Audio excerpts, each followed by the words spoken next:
2025 চনৰ 1 জানুৱাৰীৰ পূৰ্বে ঘৰৰ পৰা আঁতৰাই থওক 5টা বিশেষ বস্তু। এই 5টা বিশেষ বস্তু যদি আপুনি ঘৰখনৰ পৰা আঁতৰাই নথয় তেন্তে 2025 চনটো আপোনাৰ বৰবাদ হৈ যাব পাৰে। সেইবাবে আজিৰ এই ভিডিঅ'টো অতি গুৰুত্বপূৰ্ণ। নমস্কাৰ প্ৰিয় দৰ্শক, আমাৰ চেকেণ্ড চেনেল পজিটিভ ভাইবছৰ এটা নতুন ভিডিঅ'লৈ আপোনালোক সকলোকে স্বাগতম জনাইছো। নতুন বছৰটো আৰম্ভ হ'বলৈ মাত্ৰ আৰু কেইটামান ক্ষণ বাকী। 1 জানুৱাৰী 2025 পূৰ্বে আপুনি ঘৰখনৰ পৰা কেইটামান বস্তু আঁতৰাই ৰাখক। এই বস্তু কেইটাই আপোনাৰ ঘৰখনলৈ বিপদ মাতিব পাৰে। ঘৰখনত বাস্তুদোষ উৎপন্ন হ'ব পাৰে। আপোনাৰ ঘৰখনৰ সঠিক দিশটো বাস্তুৰ মতে যেনেদৰে হ'ব লাগে ঠিক তেনেকৈ আপোনাৰ ঘৰখনৰ ভিতৰখনো বাস্তুত দোষ নোহোৱাকৈ থকাটো খুবেই জৰুৰী। ঘৰখনৰ ভিতৰত সজোৱা বস্তুবোৰ এনেকুৱাকৈ ৰাখিব লাগে যাতে সেইবোৰৰ পৰা বাস্তুদোষৰ উৎপন্ন নহয়। সেইবাবে আজিৰ এই ভিডিঅ'টো আপুনি শেষলৈকে চাব। এই ভিডিঅ'টো আপুনি আধাতে কাটি নিদিব বা স্কিপ নকৰিব, কাৰণ এই ভিডিঅ'টোৰ জৰিয়তে আপুনি 2025 চনৰ আপোনাৰ ভাগ্য আপুনি নিজেই বনাই ল'ব পাৰিব। আপোনাৰ কৰ্মৰ দ্বাৰা আপোনাৰ ভাগ্যত যাতে কোনো প্ৰভাৱ নপৰে তাৰ বাবে এই ভিডিঅ'টো আজি আমি লৈ আহিছোঁ। আপুনি কেৱল মন দি চাব।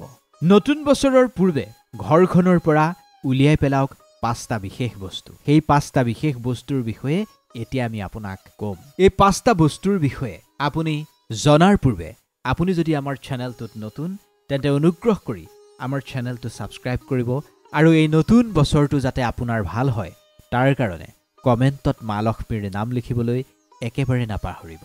5টা বিশেষ বস্তু, যিকেইটা বিশেষ বস্তু আপুনি ঘৰখনৰ ভিতৰত ৰাখিলে মা লক্ষ্মী কেতিয়াও আপোনাৰ ঘৰত নাথাকে, আৰু এই 5টা বস্তু আপুনি ঘৰখনৰ পৰা উলিয়াই পঠিয়ালেই মা লক্ষ্মীয়ে আপোনাৰ ঘৰত স্থায়ী ৰূপত বাস কৰিব।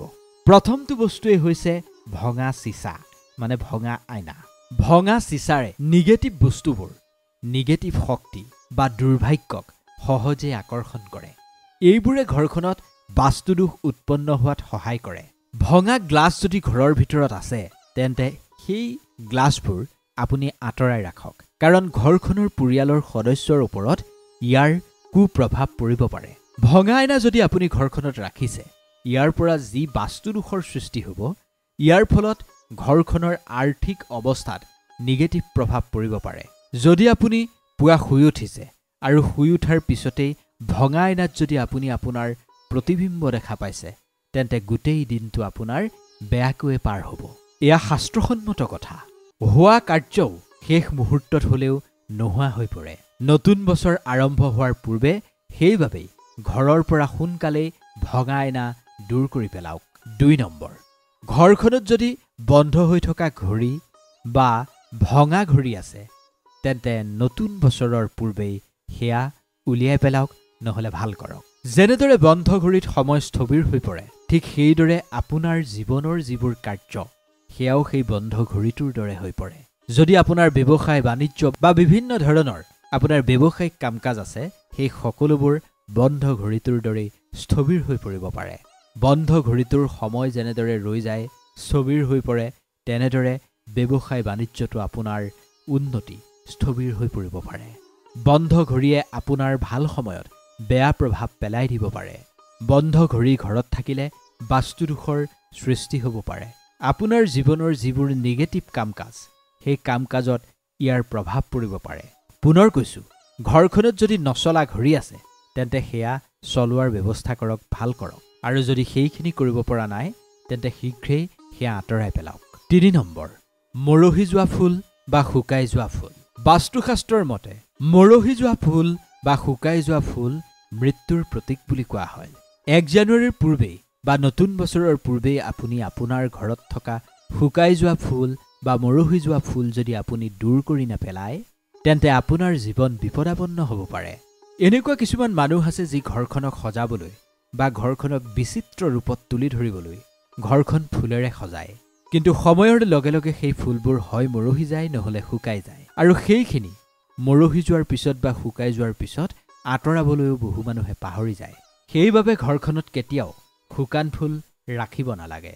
মৰহি যোৱা ফুলো ঘৰখনত ৰখাটো একেবাৰে অনুচিত। ঘৰখনলৈ নিগেটিভ শক্তি অহাৰ পূৰ্বেই এই শুকাই যোৱা বা মৰহি যোৱা ফুল যদি আপোনাৰ ঘৰৰ ভিতৰত আছে তেন্তে সেয়া শীঘ্ৰেই দূৰ কৰি পেলাওক। তাৰ পৰিৱৰ্তে ঘৰখনলৈ সতেজ ফুল লৈ আহক। 4 নম্বৰ, মহাভাৰতৰ ছবি। মহাভাৰতৰ কোনো ছবিয়েই ঘৰত লগোৱাটো অনুচিত বুলি বহুতেই ক'ব খোজে। বিশ্বাস কৰা হয় ঘৰখনত মহাভাৰতৰ ছবি থাকিলে ঘৰখনত গৃহকন্দল বৃদ্ধি পায়, ঘৰখনত মানসিক চিন্তা বৃদ্ধি পায় বুলিও বিশ্বাস কৰা হয়। যদি আপুনি আপোনাৰ ঘৰখনত মহাভাৰতৰ সম্বন্ধীয় কিবা পেইণ্টিং লগাইছে তেন্তে আপোনাৰ ঘৰখনতো মহাভাৰতৰ দৰে পৰিৱেশ হ'ব পাৰে বুলি বিশ্বাস কৰা হয়। যদি আপোনাৰ ঘৰখনতো মহাভাৰতৰ দৰে ছবি আছে, মহাভাৰতৰ যুদ্ধৰ ছবি আছে, তেন্তে নতুন বছৰৰ পূৰ্বে সেই ফটোখন আঁতৰাই পেলাওক। নহ'লে মহাভাৰতৰ দৰে অনুৰূপ পৰিস্থিতি আপোনাৰ ঘৰখনতো হ'ব পাৰে। ফটা কাপোৰ বা পুৰণা কাপোৰ। আমাৰ বহুতৰে এটা অভ্যাস আছে, পুৰণা কাপোৰ বা ফটা কাপোৰ আমি ঘৰখনত দমাই ৰাখোঁ। ঘৰখনত থকা এই ফটা কাপোৰ বা পুৰণা কাপোৰে ঘৰখনলৈ নিগেটিভ শক্তি কঢ়িয়াই আনে। এইবোৰ নিগেটিভ শক্তিৰ বাহক। এনেধৰণৰ পুৰণা কাপোৰ যদি আপোনাৰ ঘৰত মজুদ হৈ আছে তেন্তে সেই কাপোৰখিনি আপুনি দান দিব পাৰে। ফটা পুৰণা কাপোৰ যিবোৰ আপুনি একেবাৰে ব্যৱহাৰ নকৰে, সেই কাপোৰবোৰ অসহায় এজনক যদি আপুনি দান কৰে তেন্তে আপোনাৰ মংগল হ'ব, আপুনি পুণ্য লাভ কৰিব। তেনেকুৱা কৰিলে মা লক্ষ্মীৰ অসীম আশীৰ্বাদ আপুনি লাভ কৰিব পাৰিব আৰু তেতিয়াই আপোনাৰ উন্নতি হোৱা আৰম্ভ হ'ব। ঘৰখনত পজিটিভ শক্তিয়ে বাস কৰিব। দান সকলোৱে কৰিব নোৱাৰে। দানৰ সমান পুণ্য হেনো একোৱেই নাই। দান কৰা মানুহৰ হেনো সকলো পাপ খণ্ডন হয়। যদি আপোনাৰ ঘৰত আপুনি ব্যৱহাৰ নকৰা কিবা বস্তু আছে, সেইখিনি আপুনি দলিয়াই পেলোৱাৰ বাহিৰে বা আপুনি আপোনাৰ ঘৰত টোপোলা বান্ধি থৈ দিয়াৰ বাদে অসহায়জনক সেইখিনি দান কৰি দিয়ক, নহ'লে কাৰোবাক ব্যৱহাৰ কৰিবলৈ দিয়ক। 6 নম্বৰ, দেৱী দেৱতাৰ পুৰণা মূৰ্তি। দেৱী দেৱতাৰ ফটা বা পুৰণা ছবি বা ভঙা মূৰ্তি ৰখাটো বাস্তুশাস্ত্ৰৰ মতে এয়া একেবাৰে বিৰুদ্ধ। ইয়াৰ ফলত আৰ্থিক হানিটো হ'বই। যদি আপোনাৰ ঘৰতো তেনেকুৱা ধৰণৰ দেৱী দেৱতাৰ ভঙা চিঙা বা ফটা ছবি আছে তেন্তে শীঘ্ৰেই ঘৰৰ পৰা 1 জানুৱাৰীৰ পূৰ্বে আঁতৰাই পেলাওক। কিন্তু এটা কথাই মনত ৰাখিব, সেয়া আপুনি আঁতৰাই পেলোৱা মানে সেয়া আপুনি পেলাই নথব বা জ্বলাই নিদিব। সেই ফটা বা ভঙা চিঙা মূৰ্তি যিকোনো এখন পবিত্ৰ নদীলৈ গৈ বুৱতী নদীত সেয়া উটুৱাই দিয়ক। এয়া কৰিলেই আপুনি পূৰ্ণতা পাব।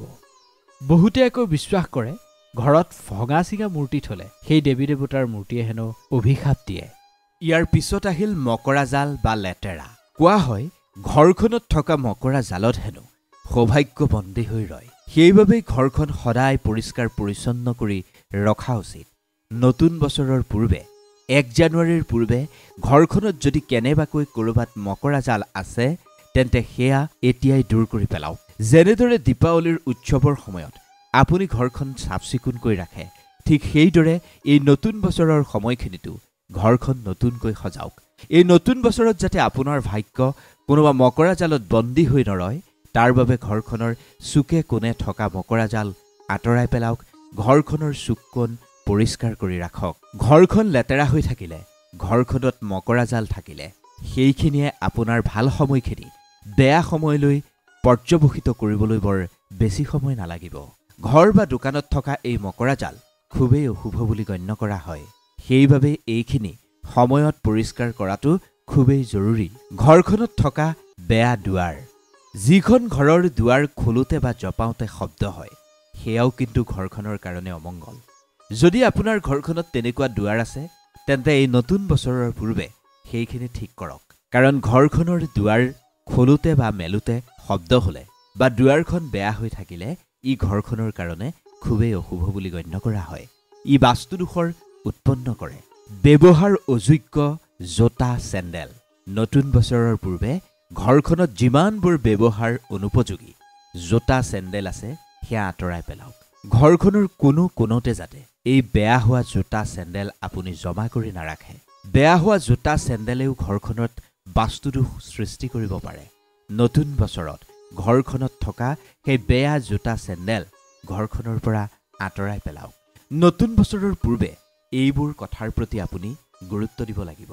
এইখিনি কামে আহিবলগীয়া বছৰটোত আপোনাৰেই ভাল কৰিব। যদি এনেবোৰ বস্তু আপোনাৰ ঘৰত আছে তেন্তে আজিয়েই উলিয়াই পেলাওক। আমি আশা কৰিম 2025 বছৰটো আপোনাৰ ধন-ধানেৰে ভৰি পৰিব।